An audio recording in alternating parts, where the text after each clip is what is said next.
The premise of the movie is set in the late Qing Dynasty in China. One day, a spoiled young man named Wang is taking a stroll in the market alongside his minions. They come across a beggar named Sukan laying on the ground. Wang makes his people assault the beggar for no reason, humiliating him and calling him different names. They bully the poor guy, but he doesn't bother to retaliate. At last, Wang pees on him, asking him to quench his thirst. After they leave, Sukan is left behind in the street, senseless and beaten. He has been living in misery for the past month, but life was different for him before that. The scene cuts to a few months ago. On the same street, Wang and his minions steal a little girl's toy for fun, but this time they are stopped by Sukan. He is a formal martial arts expert who is turned into a beggar. Even though Sukan's lifestyle is looked down upon, he has gained popularity because of the fighting skills that he frequently showcases. Because of this, he has also gained the title of the leader of beggars. Sukan asks Wang for money, then proceeds to beat up his minions. Eventually, justice is served, and the little girl gets her toy back. Everyone cheers for Sukan, making him the center of attraction. That night, something strange happens in the emperor's residence. A guard loses control of himself and starts attacking the higher officials. His eyes turn milky white and his nails elongate, almost as if an entity has possessed him. The soldiers try their best to stop him, but the man can hardly be touched. The city's councilman, Fuca Yuheng, watches the incident while hiding and praying for his life. Simultaneously, the emperor, unaware of everything, is sleeping in his chamber.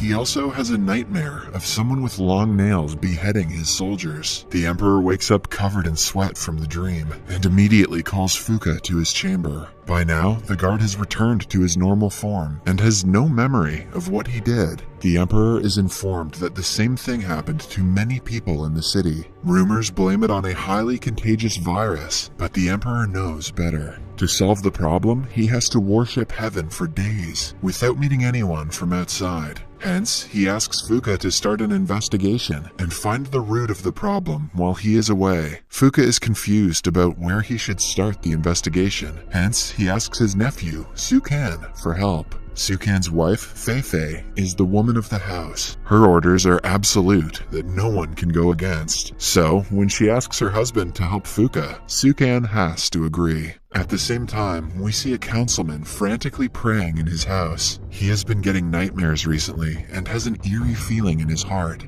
Suddenly, an invisible force knocks over his bookshelf. The man has locked every door and window in the house with chains and locks. Still, he is paranoid that someone has gotten inside. His fear comes to life when he hears someone whispering. Behind him is a grim, reaper-like man waiting to end his life. Suddenly, the councilman is transported to a dream world where all his colleagues are killed and mounted on poles. He tries running away, but his limbs are caught and trapped. In the end, they are torn apart, and the man is killed in a brutal murder.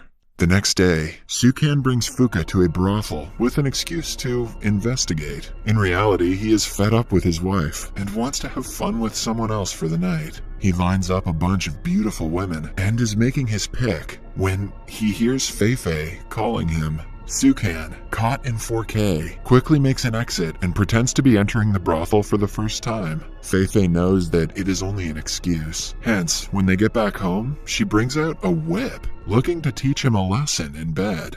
The following morning, Sukan is informed about another person being possessed and killing guards. He immediately comes to their rescue and once again impresses the people with his fighting skills. However, in the middle of the fight, the rival gets an upper hand and is about to land a fatal attack. Right then enters Sha Ju, the descendant of Feng Jing religion. He defeats the rival with a single punch, gaining everyone's compliments. He addresses Sukan as master and treats him with respect, but still, Sukan cannot help but feel a hint of jealousy because of Sha Ju's popularity. Later that day, Sukan is in the market when half of the crowd stops abruptly. They force an attack on the other half, revealing that they have been possessed. Amidst the chaos, Sukan notices the Grim Reaper on top of a roof. He follows the man and ends up in a field where he is attacked. After a brief struggle, the Reaper disappears on his own. Back in the market, Feifei is also fighting the possessed, but is about to be killed. Then Xiaojiu arrives and defeats every single possessed person. He is praised for saving many lives, but the family of the possessed are in distress. To help them, Xiaojiu brings their unconscious bodies to his home and performs a ritual. By the end of the ritual, they return to life and are all better. He also reveals that he has been trained in white magic and knows a way to stop the Grim Reaper. Sukan, on the other hand, is furious that Xiaojiu is getting all the attention.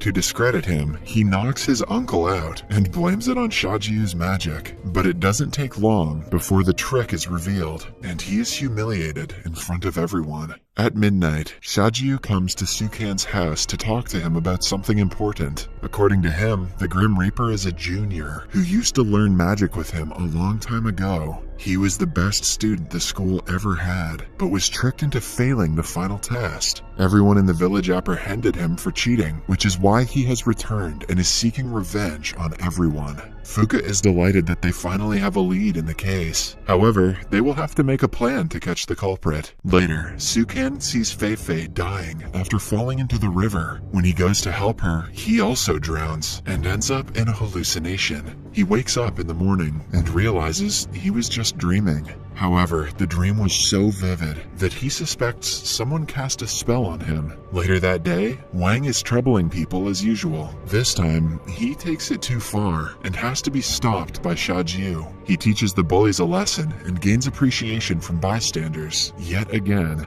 When it gets dark, people gather in front of a shrine to pray. Fuca pretends to be Sukan to lure the Reaper in. Although he is not so good at acting, the plan works, and the Reaper falls right into their trap. He tries to fight Sukan and kill him, but is in turn killed by Xiaojiu. The chaos subsides and the killings finally end. In the following scene, everyone is in front of the Emperor, telling him about the progress. Impressed by Xiaojiu's abilities, he fails to recognize Sukan's role in the mission. Sukan feels humiliated when his presence isn't acknowledged, while Xiaojiu is asked to stay longer in the palace. Once he is alone with the Emperor, he is asked to check his health using his magic. Xiaojiu predicts the nightmares are a symptom of heart disease. He assures the Emperor that he has a magical medicine that will make him better in no time. In only a few weeks, Xiaojiu and the Emperor become inseparable. Xiaojiu's position in the council rises, and he becomes the general of the palace. His disciples also gain extra respect in society. People offer them free food and services because of their master. Then, one night, Fuca calls Sukan outside for an important task. But as they talk, he addresses Sukan as Master Su. It turns out the person in front of him is Xiaojiu, wearing Fuca's face. He discloses that he is the actual Grim Reaper, who has been controlling everyone in the town with his magic for the past few months. Even though he is from a respected family, he was humiliated by the villagers 10 years ago, and has been longing to take revenge ever since. Now that he is just steps away from being the Emperor, he has to kill Sukan first and seal the deal. Before Sukan can comprehend anything, Xiaojiu casts a spell on him. They are taken to an imaginary world where Xiaojiu is a giant. He attacks Sukan, but the beggar takes advantage of his size and narrowly makes an escape.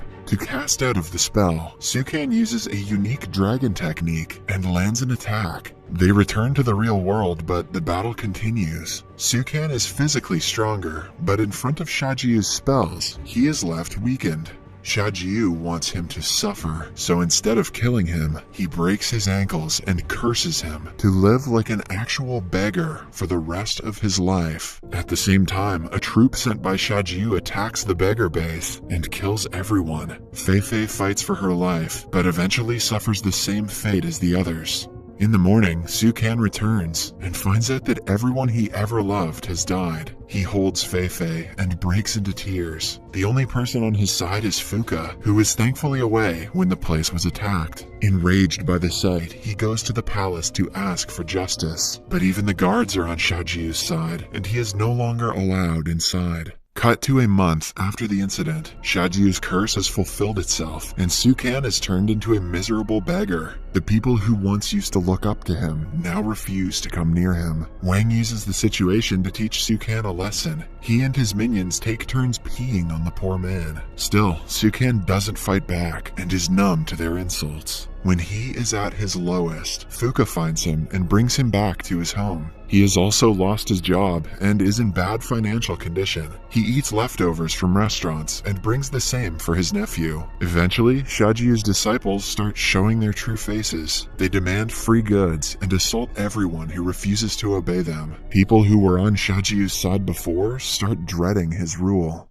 That night, Sukan drinks several bottles of alcohol and decides to commit the unthinkable. He is about to jump off a bridge when a stranger saves him. It is none other than his consciousness, who wants him to return to his normal self and avenge his wife's death. In the morning, Sukan wakes up with renewed motivation and a will to take revenge. Meanwhile, Xiajiu's people go on a rampage and destroy businesses for not offering them money. A little girl goes against them, but they do not hesitate to threaten her as well. Just when she is about to get hurt, Sukan arrives and beats everyone, turning into the town's hero again. In the meantime, the emperor has gotten a hint of what Xiajiu is planning. He also finds out the medicine he is being fed is what causes him intense nightmares. However, he is too weak to fight against Xiajiu, who has all the palace guards on his side. Suddenly, Sukan arrives in the palace. Having tricked all the guards and the security system, Xiajiu asks everyone to stay away, wanting to defeat Sukan on his own. An intense battle follows, where Sukan surprisingly overpowers Xiajiu. All the pain and frustration he has gone through in the past month comes flowing out of him. He gets a hold of Xiajiu's throat and is about to kill him, but the magician uses another spell to turn into Fei-Fei. This sets Sukan back a little, but he quickly recovers, remembers all the times that she whipped him, and surprises him with a counterattack. At last, Xiajiu is thrown into the fire and killed.